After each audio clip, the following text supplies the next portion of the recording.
Welcome to the Overland Sea podcast. You're joined by me, Matt, and my little brother Andrew. And today we are talking about the Aston Villa game. Andrew, Aston Villa are currently in seventh place. Apparently, Ollie Watkins hasn't scored in the Premier League, which I found quite surprising if that statistic is true. They did lose 3-2 earlier in the week to Legia Warsaw in the Europa Conference League, but that was a semi-decent side with a fair few starting 11 players on the bench. Pardon me. But they are scoring goals still. They've only lost to Newcastle and Liverpool, but they have beaten Everton 4-0, Burnley 3-1, and Palace 3-1. How do you think this game is going to go with the way that Villa play and what you'd like to see from Chelsea? I'm hoping that we'll get a similar performance to the one that we had against Liverpool. I think this is one of the teams that will, in theory, try and take us on. Yeah. And we'll think that... I don't think Emery's a coach that really wants to sit back. I think he wants to play his style of football. And they do sort of play a high pressing game a lot of the time. Unfortunately, I just think at the minute that they are probably better than us.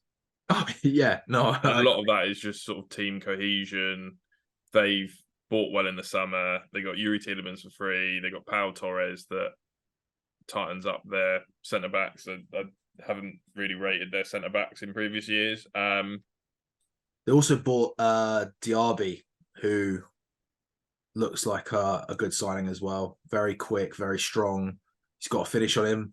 So yeah, they have done really well in the summer. I don't think they've actually had the the accolades that they deserve with what they've done in the summer, to be fair. No, they got Monchi in, who's the director of football at Sevilla, I think, for a number of years, and highly touted. Seemed to sign good players for not very much and get good deals. Always had his finger on the pulse, and I think he's done that again this summer for Aston Villa. Yeah, I think they're another team where a few key injuries and it kind of derails their season. But at the minute, they're not injured. Those players aren't injured, so it's going to be a very tough game. I've rated John McGinn for a while. I think he's a very underrated defensive midfielder, but can also bang a goal in from distance. So can Douglas Luiz. Yuri Tielemans just sort of adds a little bit of the same, to be honest. Fair amount of bite, but can also looks good going forward with the ball. So I think they're all good footballers, aren't they? Like, yeah, they don't have a lot of basics right. They get their basics right. They make it look easy, but they're all workhorses. Yeah, Matty Cash is a good right back. Digne's a good left back. Pau Torres. Ronnie loves Matty Cash. Obviously, the Polish connection there. Oh, there you go. Martinez in goal. On Sunday. You cannot be saying that on Sunday. Martinez in goal. I think they've just got a good team. It's not going to be an easy game. They've got the pace in behind that will hurt us if they get the chance to unleash it. So we need to have a good performance, and I'm hoping it is a slightly more open game, which I think will help us. But it's one that if they get an early goal, I can see being 4-0 to them. We need to get a goal, and we need to get it quite early, I think. Yeah, going back to what you're saying about their team quickly. I just had a quick look at the lineup that they played against Warsaw, and they've got a lot of cover. I didn't realize actually how much cover they had for positions. So you go, actually, he's not a bad player to come in. Run me through who they were playing. Run me through the team really quickly. Their starting 11 against Warsaw was Martinez, Callum Chambers at right back, Konza, Lengley, and Luca Digne, who got a goal. The midfield, Camara, Tielemans, Bailey on the right wing, McGinn in the middle, and Zanilo on the left with Duran up front. And then on the bench, they had Alex Moreno to come on, Matty Cash, Pau Torres, Dendonka, Ramsey, Douglas Luiz, Musa Diaby, and Ollie Watkins. So it's actually not a bad squad, to be fair. No, you're right. I forgot that they signed Zaniolo. I forgot that they signed. Well, I don't think I knew that they signed Legne. No, I didn't realise they signed Langley either, to be fair. So Yeah, this is overall, just another team that it's not a bad squad. no. So it's just another They team that are, they are is better. going to be. It's another team that's going to be good. That we have to be better than to get into those Europe spots that we want. I agree. My gut feeling says to me, like in the build up to this week with the game on Sunday, my gut feeling was like you just said, this for me could be one of those games that is an open game. And I really hope that it is an open game because that does give us more of a chance. My only worry is whether they realize that they want us to have an open game. And I just hope that they're not good enough or they're not practiced enough in, parking the bus, basically. Because a lot of the games that I've seen are always open. So I'm hoping it stays that way and they play their way because I think that would. I'm not saying it falls straight into our hands, but it definitely helps us out a lot. Having said that, do we have the players fit that can play that will open them up on the opportunities that we get? One of our problems is just not taking our chances. So yeah, while I think it just gives us the potential for more opportunities and therefore more chances to score, I wouldn't say it guarantees us a win. It's why I think we need to score early, and they then have to bring the game to us, which will just give us just more opportunities. I think there's just a slight problem at the minute with cohesion. I'm not even entirely sure who's fit and who will play. I saw earlier in the week a post saying that there's 4 players supposed to be coming back soon. I think it's Badashil, Madueke, want to say Lavia. And a part of me thinks it was Reece James, but I'm not entirely sure. I thought he was out for longer. I could be wrong. There's another player supposed to be coming back. I don't think Brozier's a million miles away either. That was it. It was Brozier. Brozier was one of them because a lot of people really wanted to come back now because they just want to have another option in the position. Yeah, I think that him coming back will help us a lot, just in terms of quality off the bench. If Jackson's looking a bit leggy or it's not working, or even play both of them up top if we need a goal. Yeah, it's just another option, and maybe his style. I don't remember much of what he's played. I was working hospitality at that point, so I really didn't get to see much of him when he was playing for us properly before he got injured. Maybe his style is a little bit different to Jackson, and maybe he can add something different that could help the team. Yeah, for me, his style's the player that I can think of that he's closest to is Diego Costa. Yeah, just works really hard, constant handful for defenders. Not quite the same finishing ability as Diego Costa when he was I had a feeling you were going to say that at Chelsea, but he's still a very good player. Don't know what he's going to be like coming back from injury because he's one that did rely on pace. He's a very quick player, and I think from reports they were saying that he's the quickest Chelsea player before we signed Mudryk. He was quicker than Sterling. Yeah, I remember hearing that, and I found that really surprising. Yeah, really surprising. but I'm hoping it's true, and I'm hoping good. I'm glad he's. Either way, I'm glad he's quick. I don't care if he's quicker than Sterling or Mudryk, but the fact that he's up there with pace, is a good sign for us to have him up front. Yeah, and it just gives us options if we need a goal to bring on a striker and have two up front, and Jackson has some support up there with him as well.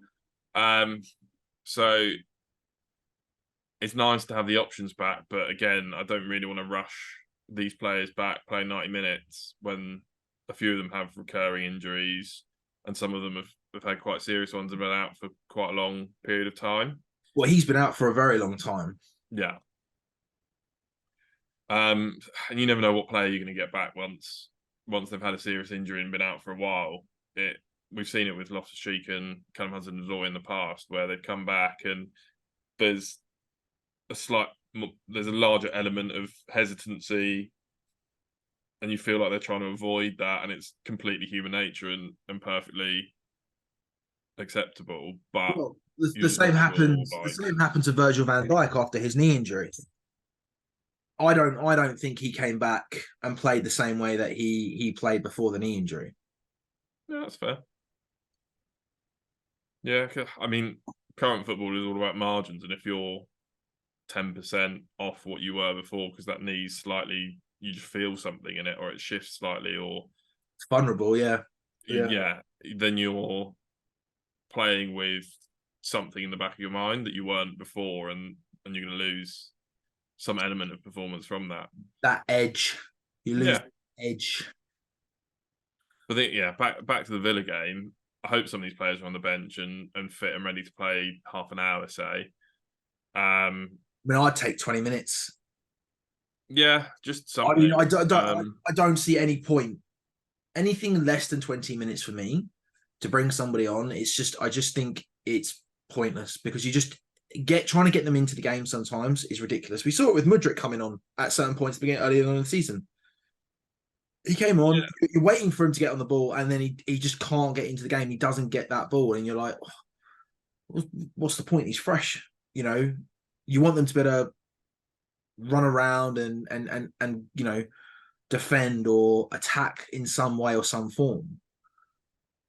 Yeah, I agree. I think unless the other team's just scored and you're hunting for a goal in the last 10 minutes and you want to bring on a big man to trust the box, but if you actually want someone to come in and perform to the best of their ability, you need to give them 20 minutes, half an hour at least. Yeah, absolutely. Otherwise, you're right. It's just like a time wasting, or hopefully just you're in there to do a job, whatever that job is, whether it be changing it so it's defensive or getting someone else in the box for crosses and whatever else. I think that's the only other reason or an injury. Yeah. But I think going back to the game, I'm not particularly confident that we're going to win this one. I just think we're a little bit too far off it. No, I agree. It's a team that is on pretty good form. Although, admittedly, they've beaten teams that you'd expect them to beat. Well, do you know what? Over the years, Aston Villa, even when we had, the likes of Drogba and Lampard and Terry and that lot, Aston Villa sometimes was a bogey team for us. I remember it always big scoring games, and they always end up playing well against us. But you are right; they are a better team than us at the moment. They had a phenomenal season last year when Emery came in. I mean, the turnaround that he got from those players and so quickly on was incredible. I do think they're ahead of us, leaps and bounds. Let's face it. Yes, they brought in a few players, but overall, there is a structure to that squad and to that starting 11 that's been together for some time. It's a very well balanced squad. I think what they've done is they've brought in players for the system that they play, rather than just brought in players that are good. Yeah, no, I agree. Which I don't think we've done. I don't know what we've done. I just think we've gone for all these rookies. I think the Americans have gone, oh yeah, he's supposed to be the next best thing. He's supposed to be the next best thing. He's supposed to be the next best thing, like they would do in the NBA, and kind of go, yeah, wicked, and it's just not really worked. I think our saving grace is the more open that game is, the more it could benefit us. But yeah, I still struggle to see where that goal is going to come from us, or 2, if not 3 goals, because I don't see it being a low scoring game. Yeah, I could see us going back to 5 at the back, having that solidity at the back, and then I can't see us playing 4 at the back in this one.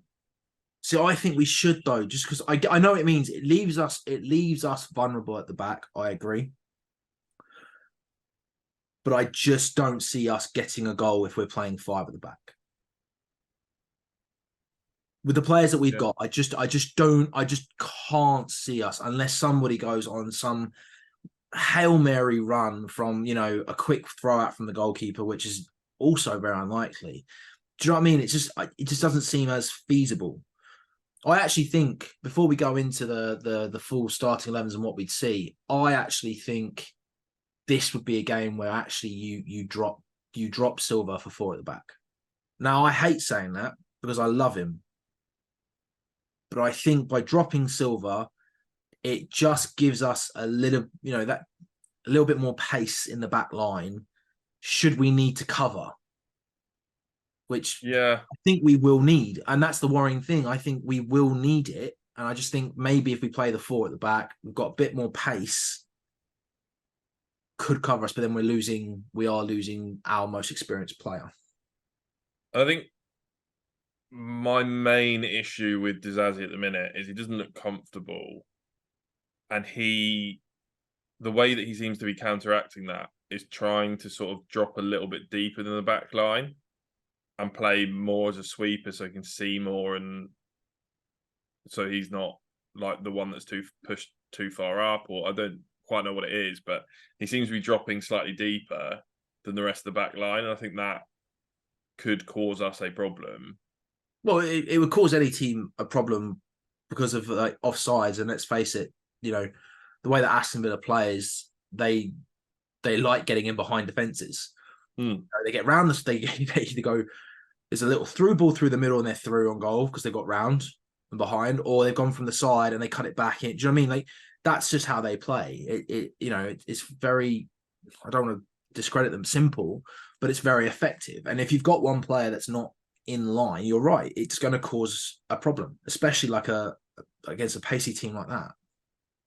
Yeah, which is why I am not particularly comfortable with the back two of Disasi and Colwill at the minute, or the two centre back partnership of those two. They also haven't really played with each other as a centre back pairing. If we played back four, Colwill's played left back effectively. So I think it's probably not the game that I would drop Silva for. I think personally, I wouldn't drop him for any game. I'm like I said, I just thinking like if we go with the back 5, and I love Silva, but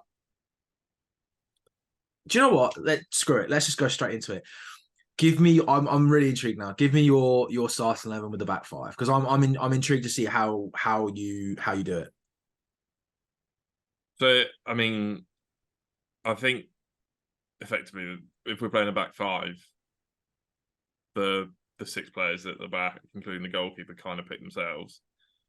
Sanchez, Gusto, Disasi, Silva, Colwill, Chilwell. Does it Chilwell twice? No, you didn't. I can't remember what side I started. No, yeah, you got it. You're right. You're good. Then I'd go Casado, assuming he's fit, and Enzo.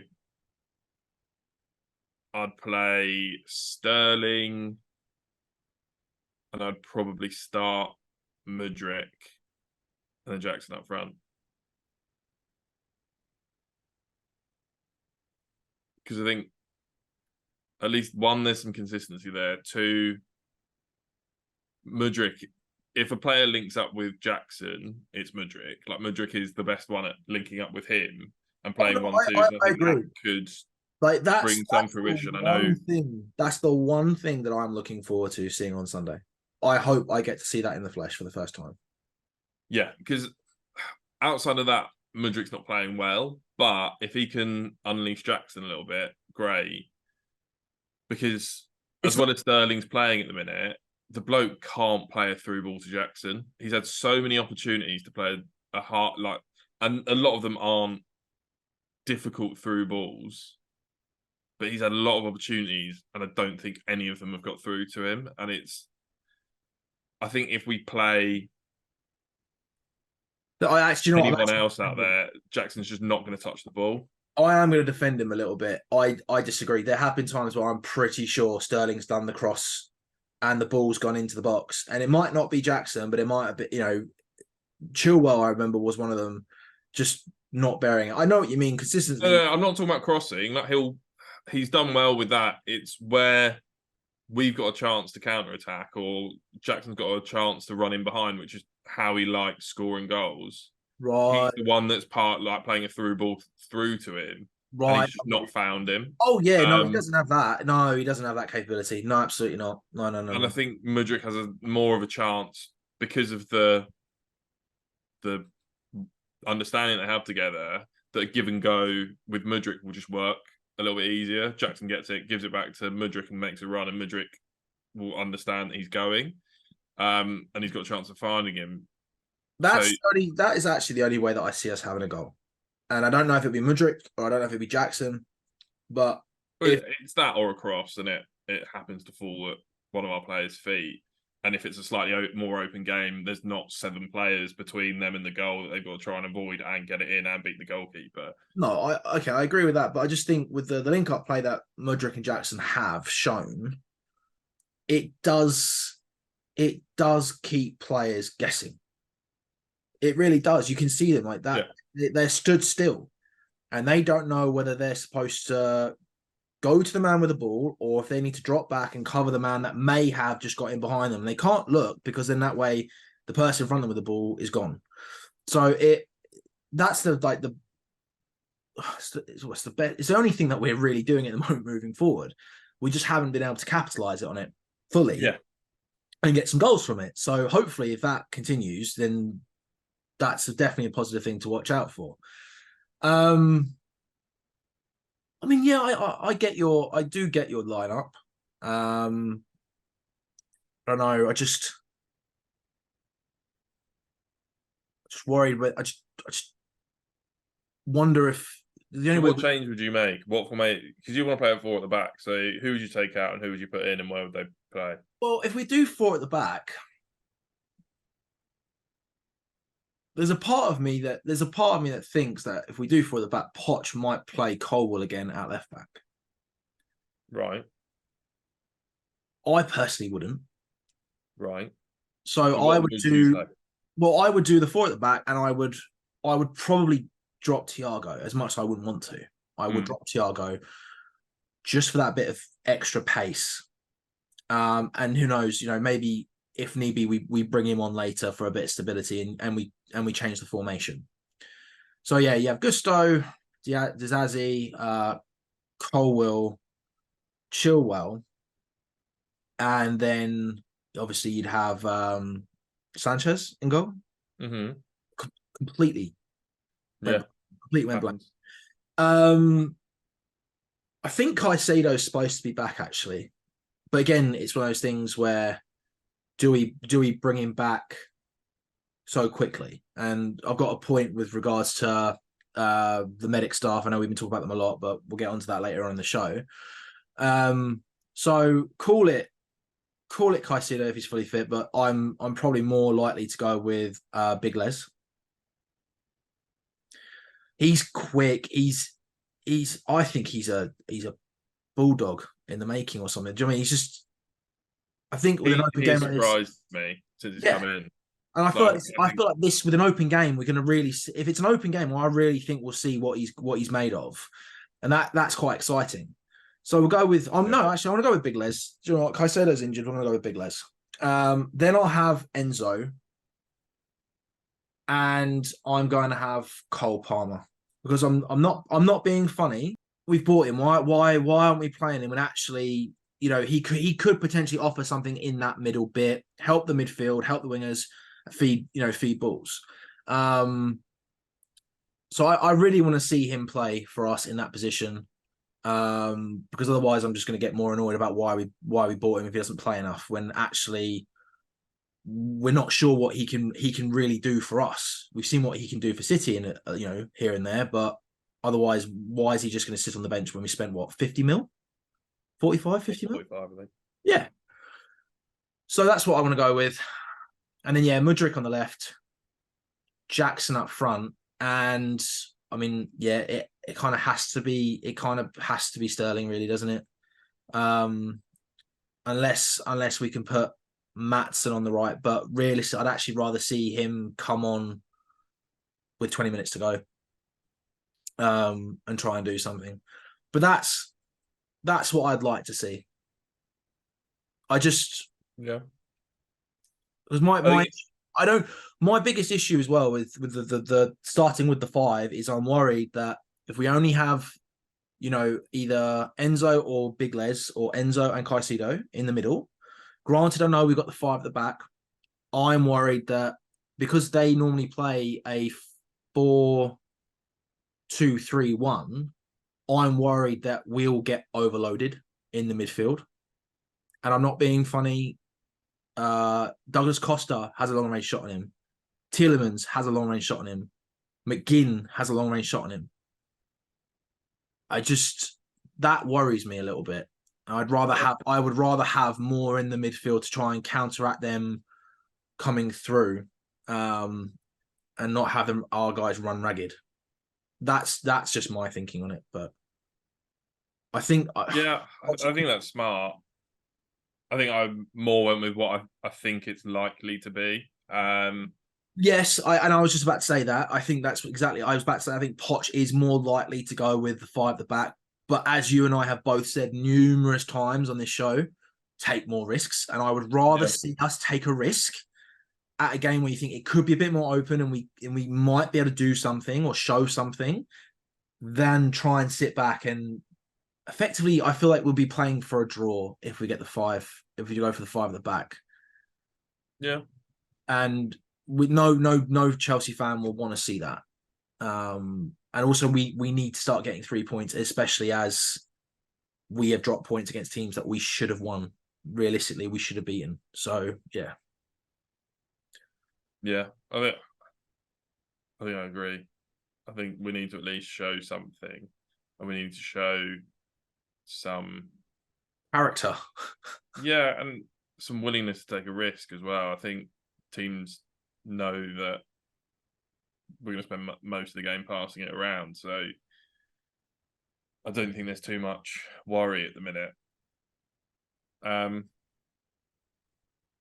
Yeah, I think I agree with your team. Maybe I'd play Conor Gallagher just instead of Cole Palmer, just on the basis that I love high press, and I think he'll get closer to Jackson. From Cole Palmer, he's got the same stand people up and sort of do turns and stuff, and not sure that's quite what I'm after at this point. I'm sure he will come good, and he's got the ability once we're sort of at full pomp. I think I'm more likely to play him once we've got all the players in and we've got more threats that are hopefully consistent threats in terms of Nkunku, that actually take players away from him. Come back. The anticipation when we find out that man's coming back, he's going to be starting his game or making an appearance, is going to be insane. I kind of feel sorry for him a little bit, to be fair, because it's just like, oh, we really need you now. Like, come on, do it. But yeah, I mean, it just goes without saying. We saw what he was like in the preseason. We've seen what he's like in the German league. We definitely need him back. So the reason I went for Cole Palmer as well is, like I said, it's a bit of an unknown for us. So we've seen him play for England in the summer. We saw him, at City. And I'm just hoping that he can potentially offer something a little bit different that Villa won't be expecting.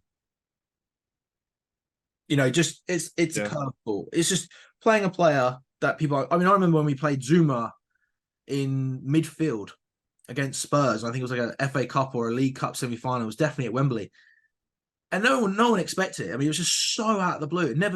He'd never played there before, and he absolutely bossed the game. Spurs didn't know what to do. They weren't expecting it. They weren't expecting this physical presence in the midfield.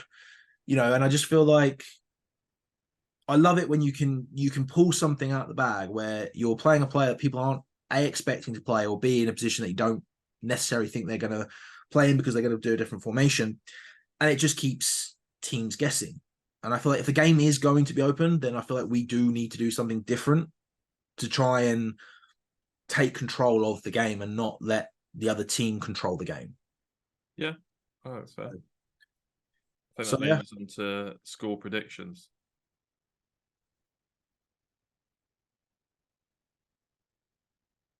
you go first. I You've already said you don't see us winning. don't want to say what I think it's Gone with going a to defensive be. back line as well, which is why I'm like, wow. I don't want to say what I think it's going to be. 3-0? I am hoping 3-0. for, huh? Is it 3-0? I think it could be 4. If we concede an early goal, I think it could be 4-0 to them. I'm hoping for a 2-1 win. And the only way that this happens is if we score an early goal, get another one at a certain point, and then they score a consolation late on. That's the only way that I can see this going in our favour. So you're going for a back five, Yeah, and you're going to go with a 2-1 win to us where we get the first 2 goals. yeah. Okay. Weird things have happened.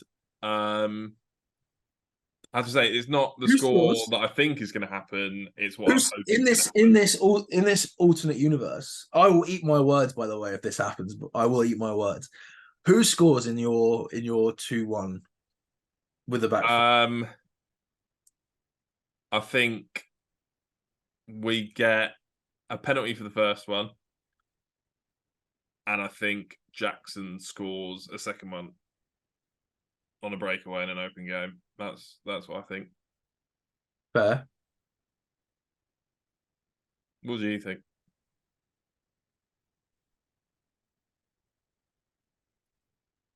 I don't know. I've got a few different ones. I've got like 3-3, 3-2, and 2-2 in my head. So you're questioning me saying that we're going to score 2 goals. I'm questioning. No, Gone I'm 3-3, questioning. 2-2.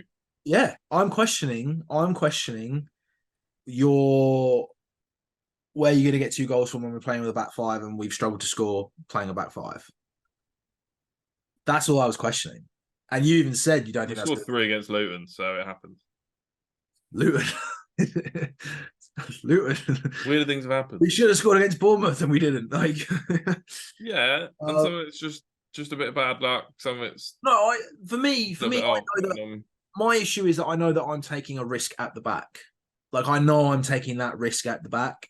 right. And And you don't want to say that Chelsea are going to lose, so you've basically had to no, say I, that we're going to score 3 goals.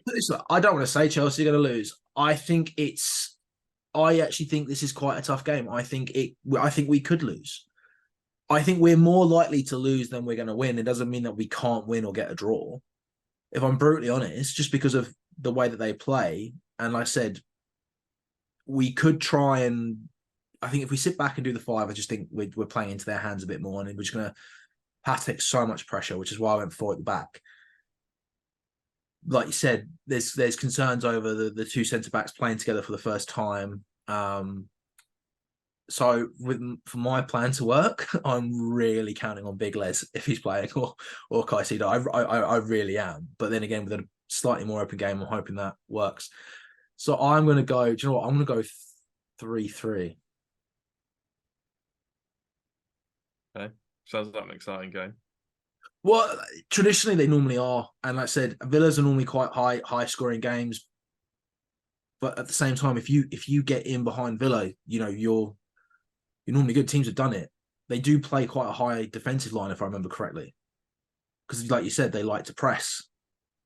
So, yeah, I think it could be somewhere with 3-3, 3-2, 2-2, but I'm going to go with 3-3. And I'm going to go with Jackson, Mudryk, and Enzo. Okay. I've just got a feeling about this game where We might not win, but I feel like there'll be just a bit more about us, and I feel like certain players will stand up.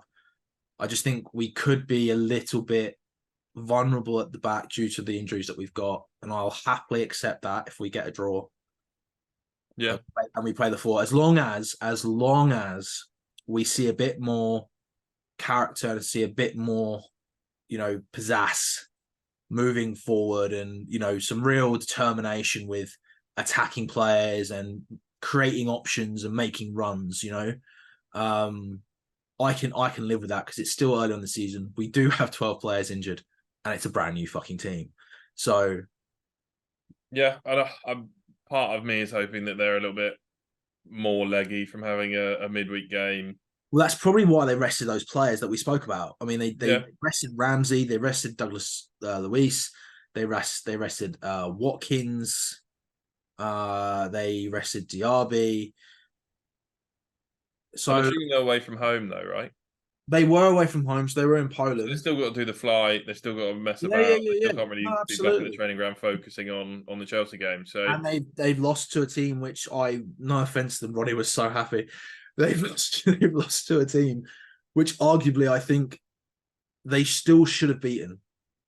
yeah, They should. maybe that's they had one eye on the Well, I think they Prem did. I still. think if you're resting those players, and this is your first, I think it was their first European game of the group stage. Yeah, I'm surprised they didn't just go out there and make a statement. So maybe yeah, they do think that we're then a threat if they're resting those players. But because I'm not being funny, I think they've got the potential to win that cup. If they carry on playing the way that they can and they played last year, then I think they could win the Europa Conference League. well, they've got a manager that has a history of winning in Europe and likes winning in Europe. So Yeah, that was the Europa League. I mean, this is the one below, so it shouldn't be a problem for them. even still, um, so he probably knows what he's doing. I think it also helps that they're not used to it. Really, Yeah, like they wouldn't have been playing in Europe, so they wouldn't have been playing midweek games when other teams weren't. that's actually a good shout. That's a great So shout in regards to their routine and their schedule. Yeah, yeah, so maybe that gives sort of a 5% difference in performance levels, or there'll be hopefully some kind of an edge to that. So I'm hoping that, and if they were losing, I think they must have brought on all the players that they were trying to rest anyway because they needed to try and win that game. yeah. They brought a fair few of the players with 30 minutes to go. Yeah, so it's Sure, not a like full rest either. They brought people on, so Yeah, that's kind of what I'm hoping for. good shout. If Absolutely. the Aston Villa don't turn up on the day completely. So Well, also you never know. Maybe someone ends up having a slight strain or something that we've not heard about yet as well. mm. Yeah, they're not used to the the midweek game, the traveling, and maybe they're not fully fit. So it's a lot of new situations for Villa this week. So hopefully that can play into our hands. You're right. Is there anything else that you want to bring up in this episode of the Overland? I just need a win. I'd love for us to get a win. I think if we do get a win, I think that stadium is going to be absolutely buzzing. But it's going to take a lot of things to go our way, and a really big performance. A really big performance. Yeah, I don't really think honest, we've seen one yet. I don't think we've seen a big. Even against Luton, there was aspects of it, but there was definitely, 2 gears we could have gone up. We should be going up to. yeah. I think this weekend I need to at least see some threat. I need to feel like we're going to score, and I haven't really felt this season like we're going to score. I haven't wanted to get off the seat, stand up, and go like, "Oh, it's coming." Yeah, it just never felt like it was going to go in, even when it was like almost cleared off the line against Bournemouth, and you just kind of feel it's not happening at the minute. So I need to see something that makes me think that the only time I think we've actually had that was Liverpool, but at the same time we were worried about. We knew that we could concede. Yeah, it was a very great open game, and like we said, hopefully this is going to be another open game, and this will give us opportunities. Mm. Because if it is open, and then we don't take these opportunities, Lord help us. Yeah, I think part of the issue and what the fans aren't liking at the minute is that it's boring. Like the way that we're Oh playing yeah, is boring. We're not creating enough chances. When we do, we don't score. And the, if you're going the to play Liverpool boring game was the football, you most need to win. exciting game that we've had. Yeah, we'll see. We'll see what happens. That's it, really, isn't it? All we can do is see what happens on Sunday now, and then slag them off if they do badly, or hopefully, fingers crossed, sing their praises if we play well and get a win. To tune in next time. Absolutely. Like, share, follow, comment, subscribe. Notification bell. There we All go. that good stuff. There you go. Cool. Stay tuned for the post-game analysis of Aston Villa next week.